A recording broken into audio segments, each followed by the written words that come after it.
All righty, guys. How we doing? Good. I heard no opening statement today, so fire away. I think one of the biggest things is to go back and view the experiences that you had the season prior, and to evaluate what you've done in spring football. We played a lot of young people last year and wanted to see their progression from their freshman to sophomore years. Have watched that in the spring, as well as establishing what we did good and what we needed to improve on from last year, and try to implement those in our training camp coming up here on August 3rd.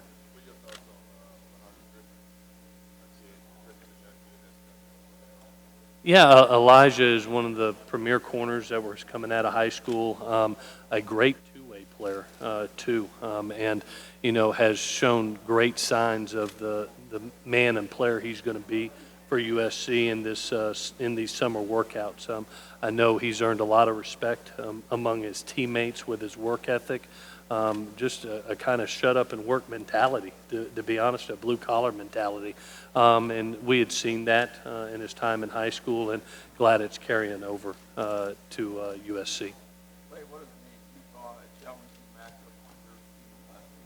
I'll say right off the bat, Kyle Whittingham. I think he is not only one of the better coaches in our league, but in the country. I have so much respect for him, his coaching ability, the kids he signs and develops, and it's always been a challenging game for us. And it's always been the last 2 years have come down to the last play, it seems like, and we'll have the opportunity to go back to Rice Eccles, which is a phenomenal place to play, an electric atmosphere with great fans that love their team and love football there. So it's always been a fun game. It's always great to compete against Kyle and his team. You're in for a very physical opponent, a very well-coached opponent, and that's you want. You love playing against the best. Coach, you lost a lot of key players this year, a lot of leadership roles. What do you tell to the younger guys they're going to be on a much larger stage, maybe under the microscope a little more? One more time, please. So you lost a lot of key pieces this year, like quarterback, or a lot of leadership roles. What do you tell the younger guys who are going to need to step up and kind of be under that microscope a little harder? Well, it's their opportunity. That's the beauty of SC is every time you lose a tremendous player. I remember losing Robert Woods and going, okay, what's going to happen? There's Marquise Lee, and then you lose him, and there's Nelson Aguilar. You lose him, there's Juju Smith. So you've acquired the talent that you believe in and the men that you believe in, and now it's their opportunity to compete. And the guy that is the best player for the moment is going to walk out there. And there's going to be several young players that have that opportunity. It's a great mix on this team. I think about the two young men that are here today, and Cam Smith and Porter Gustin. They're kind of what we have right now on the defensive side of the ball. Great experience, great leadership, great talent, and are really believe in team success over their individual success. So there's a great complement of both, I think, on this football team. A little bit of youth, but a lot of guys that have played a lot of football too. Maybe not some marquee star names. There'll be some star names by the end of the year, but I really like this team for what it is. It's a team and a unified team, and I'm looking forward to watching them compete. What star names do you think should be thrown out there right now? Star names, that should be the two that are here to me are superstars. I've watched them play as freshmen. I think about the young men. It's a special group for me, as well as our coaching staff, because we kind of all got in this together. It was 3 years ago. I'm sitting there as an interim head coach, and here these guys are as freshmen, and us saying, man, let's go do something special. Let's have fun together. Let's be a family. Let's go win. Let's go compete for a Pac-12 title. And we win the Pac-12 South. This group has won a Rose Bowl, a Pac-12 title now, and now wants to compete for a national title. And they're a special group and have done some special things, and it's been a joy to coach them. Clay, what did you learn 2 years ago? You had a quarterback battle and a freshman. How does that help you going into this year with three guys? Yeah. It's a different situation. I think with Max and Sam, you had a redshirt junior that had played a lot of ball, so you knew there. This situation, you have some guys that have not a lot of experience. Matt has the only experience in games, and it's really extremely limited. So it's going to be about who the best player is in the moment. It doesn't matter his age to me, because not any of them have great experience.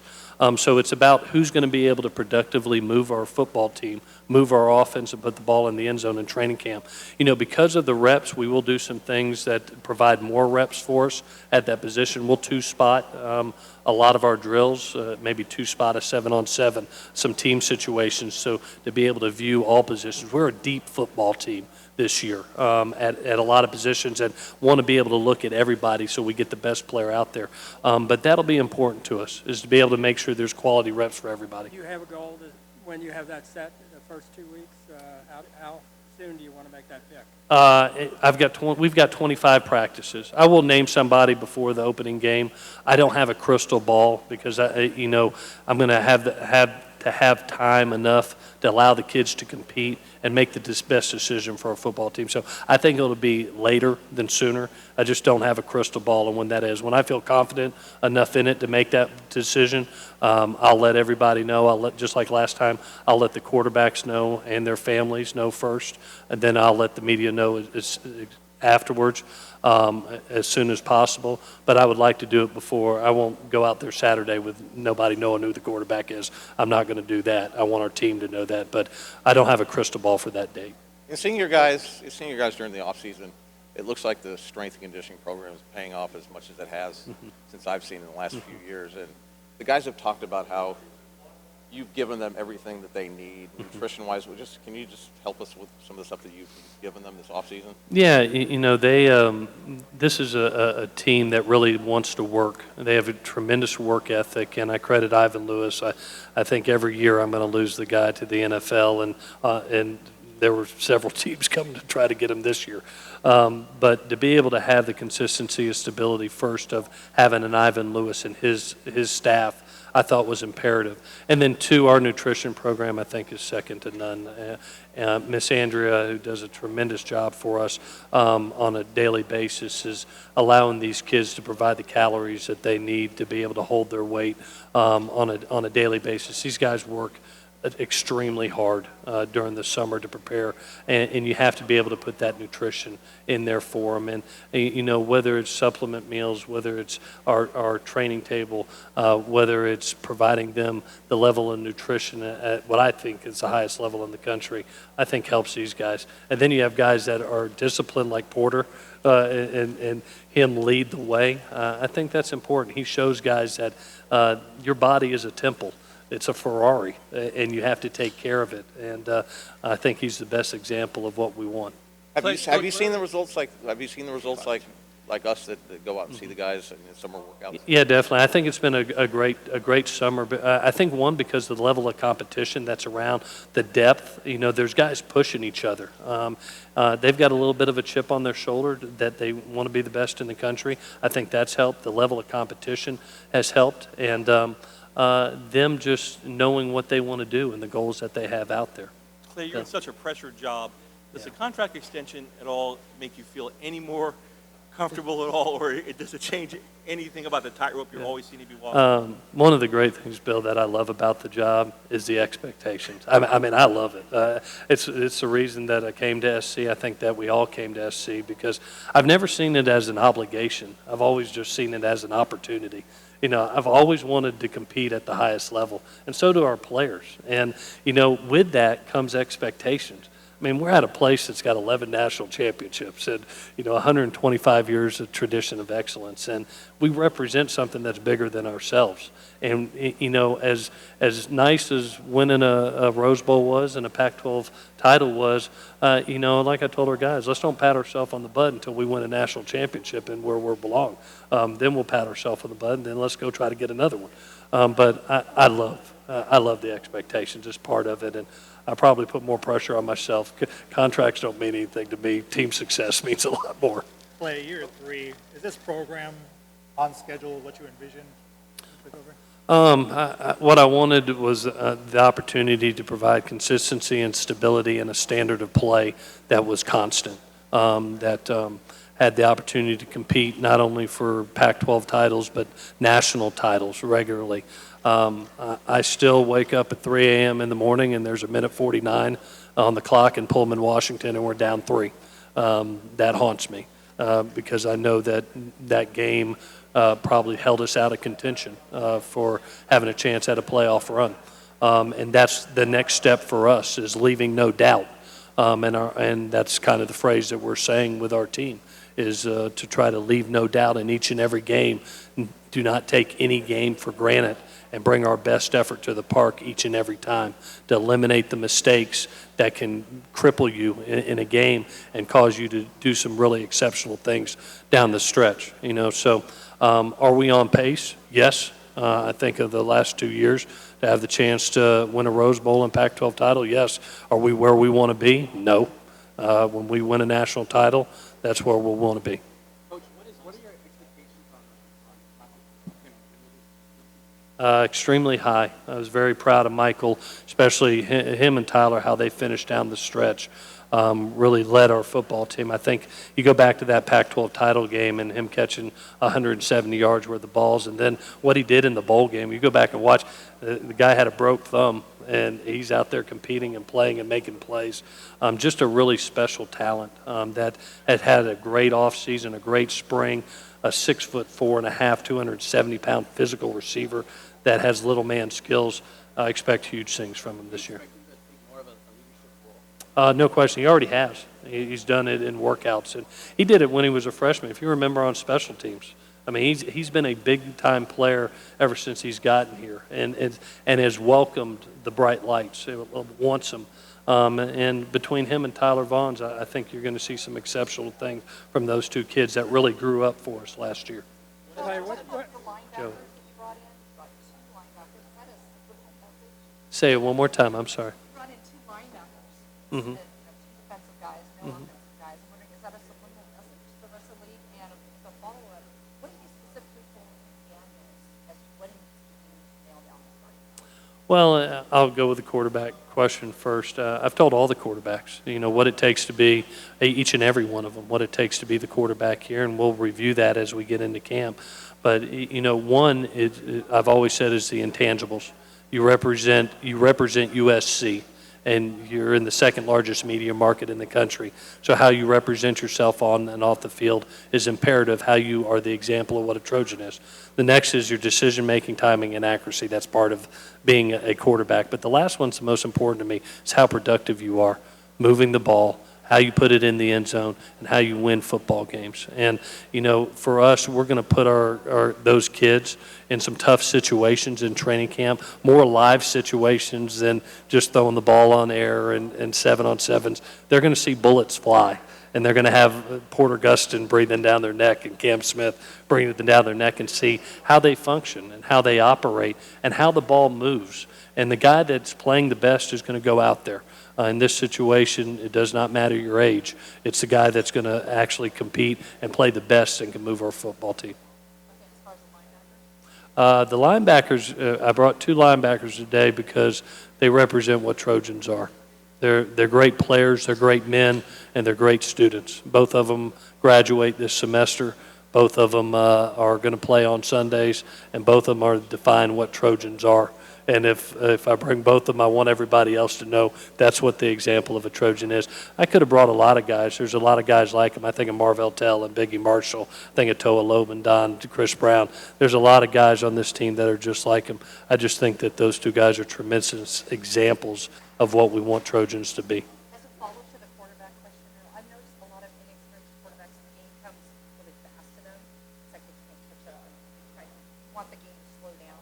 Have you noticed the quarterbacks? Have they, is the game slowing down for them, or are they still in that fast? No, I thought that the 3 quarterbacks that were on campus in the spring progressed a lot from practice 1 to practice 15. At practice 1, I was like, oh gosh, and then by practice 15, I was like, we got something here. These kids are progressing. I think that anytime that you put the live bullets out there in those live situations, that's when you really find out.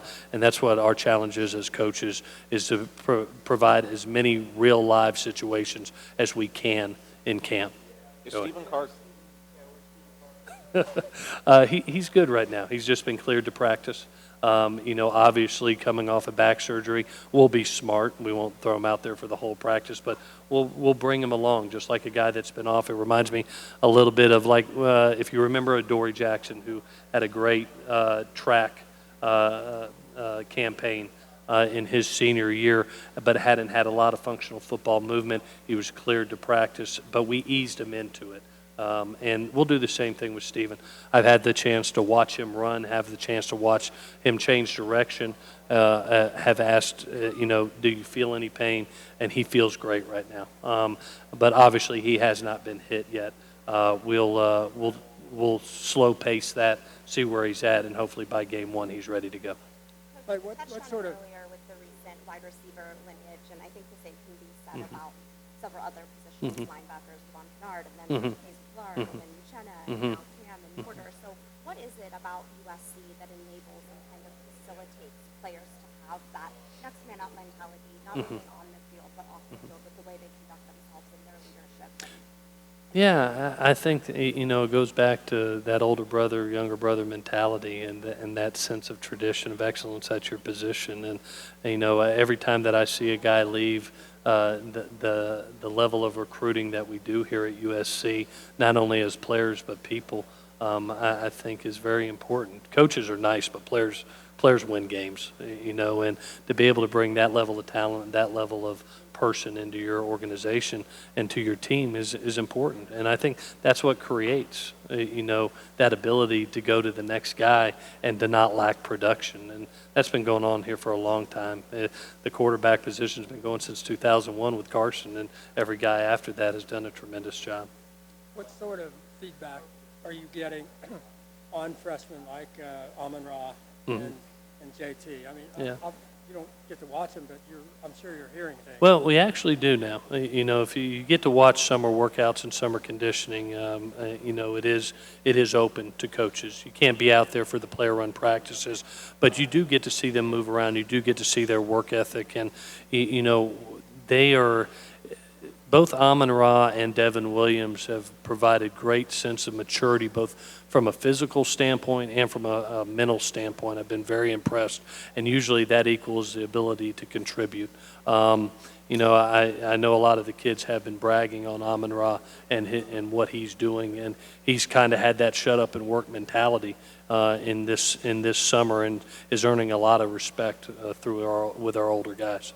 When you hear somebody like Jordan Palmer say there are things JT does now better than Sam, when you hear stuff like that? Yeah, it makes me smile. I look forward to seeing it at this level. I'm never going to put too much pressure on a kid. I want him to be able to grow and to develop. And we are going to give him the opportunity to compete at a very, very young age and see where he is. I've known JT since he was in the 7th grade and has been in our camps every time that he's been in those situations. With USC coaches watching him in competitive situations, he's always thrived. I would expect nothing less. And Jordan knows a good one when he sees one. And JT Daniels is a damn good quarterback. Coach, a schedule question. I talked to a lot of SC people in September at Stanford. You talk about Texas, but UNLV's not bad. They're kind of dangerous in the opener. Tell me a little bit about getting the guys ready and not looking ahead. Yeah, I think one of the things that we've learned that every game counts. When you're trying to win a national title and you're trying to present a resume to that playoff football committee, every game counts, and leaving no doubt is very, very important. And our opening schedule with UNLV, going to Stanford, to Texas, coming back for a Friday night game after Texas against Washington State, and then going to Arizona against the Khalil Tate. That's a challenging opening schedule, but it also creates a great opportunity to start fast and create a great resume. And that's the way we look at things, is the ability to get out of the gate, play quality football teams that can create a great resume for you and hopefully put you where you want to be come late November. What is Austin Jackson? What does Austin Jackson have to do to have a successful I think he's doing it right now. I thought he did it as a freshman. He contributed very well. It's so hard as an offensive lineman to contribute as a true freshman, and for him to be able to do what he did is remarkable. I think about a young man that's on our football team right now, Toa Lomadan, and you think about him going out there as a true freshman and the consistency and the stability that he has provided for us for a number of years. I see that same thing in Austin. I really see a guy that's going to be a constant force on that offensive line. Physical, tough, smart kid that is a tremendous teammate and wants to be great. He's put a lot of work in this summer and is going to be a guy that's going to be competing with Clayton Johnston to be able to see who that left tackle is. What was your reaction when UCLA hired Chip Kelly? I thought it was going to be great for our league, Bill. I thought when you bring Kevin Sumlin in and Coach Kelly and Herm Edwards, and then even my heart was full as a 20-year assistant to see Coach Cristobal and Coach Smith get their opportunities. It makes your league better, and that's what you want, especially when not only are you trying to accomplish things in your league, but you're trying to accomplish things on a national scope. You want to be able to play against the best, and obviously being an offensive coach, having competed against Coach Kelly, unbelievable, brilliant offensive mind that's accomplished so much. So he just provides even more of a great reputation to our league, having that quality of coach.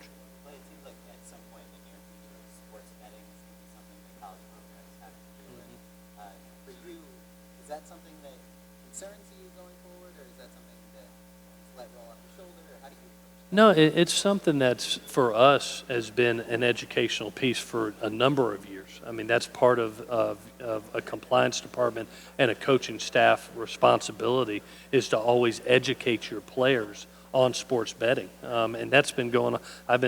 This is my 24th year of college football coaching, and that's been every year. It's been that education of understanding college wagering. You know, college betting has become a part of our society and is allowed. But the educational piece for our players has been something that's been going on for a long time and will continue to. And then from a coaching standpoint, you know, I've always tried to be extremely honest with the media as far as injuries and things like that and giving that information out so our players aren't hounded by that, and that pressure's taken off of them, you know, for that information to be out there. So I think with coaches being extremely honest of what's going on with their football team, as well as the educational piece, it's something that we've dealt with for a number of years. And now it's just being allowed in our society. Play with this new redshirt rule. We've got 2 minutes trying with to redshirt USC, so quarterback we start wrapping it up with USC. Would it make you more open to maybe playing them late in the game when the game might be out of hand? Say it one more time. I said, with this new quarterback, you know, the new redshirt rule in the future, say you're trying to, you know, redshirt a quarterback, would it make you more open to, you know, playing a QB, you're trying to redshirt like late in the game if it's out of hand, either way? I think it's going to help all positions. I love the new rule, first of all. I absolutely love it. I think it's great for our game. One, because it's going to help the development of young players at all positions. But two, it's going to help the health of players, especially like when you get to November and maybe you have some dings and you have some injuries. Our game is an 80-play game, and that's usually the minimum. The NFL, it's 53 plays. And to be able to have maybe a Cam Smith or a Porter Gustin be able to be spelled rather than having to play 80 plays and be able to play a young player if you have injuries, man, that creates more safety in our game. Plus, it helps the development of our game. So I think it's a tremendous rule. I know a lot of coaches that I've talked to are really excited about it, to have the ability to have that luxury, not only from a safety standpoint, but from a development standpoint. So is there anything you can say or do to avoid the distraction of a quarterback controversy? I know Nick Saban was just talking about how he does not want that. How do you get away from that? It's hard because that's, you know, everybody wants to know who the quarterback is. And, you know, for us, all I can do is provide the stability of knowing that whoever the guy that is the most productive going into that first week is going out there, and that's my promise to our team. I'm going to let them know. I'm not going to hide it until game day and say, okay, on the morning of game day, this is your quarterback. That's not fair to them. But it does take time. It does take time to see where they are, how much of the playbook they can handle. So you're saying that the starter for opening day may not be the starter a month or two from now. I mean, you just don't know. Well, you always know in the moment. I think that's with every team. Yeah. You know, who's going to be who's the best in the moment for that game, whether it's by injury or whether a guy's just not producing. But you know, I've played the position, I've coached the position. I never want a guy looking over his shoulder about, oh gosh, I didn't make that throw in a game. You know, we'll name a quarterback and we're going to give him ample opportunity to grow and to be able to see what he can do. And hopefully he stays healthy and he produces. And if he doesn't and there's another guy that can, then we'll go that direction. If JT were to, Okay, that'll wrap it up for USC. JT were to be named the And the starter, student athletes and the coach will be available what are some at reasons 5 you o'clock envision for additional one-on-one telling opportunities. us why he won the job? It's just like I said before, and like I've said, you know, being here 9 years and always have coached quarterbacks, it's one, you know, the guy that makes the correct decisions, the guy that gets the ball accurately there on time, and the guy that moves the team and puts the ball in the end zone. You have to be productive at the position, and the guy that's the most productive going into that first game will go out there. All righty. Thanks, guys. Appreciate it. I'll see you outside. Yes, sir.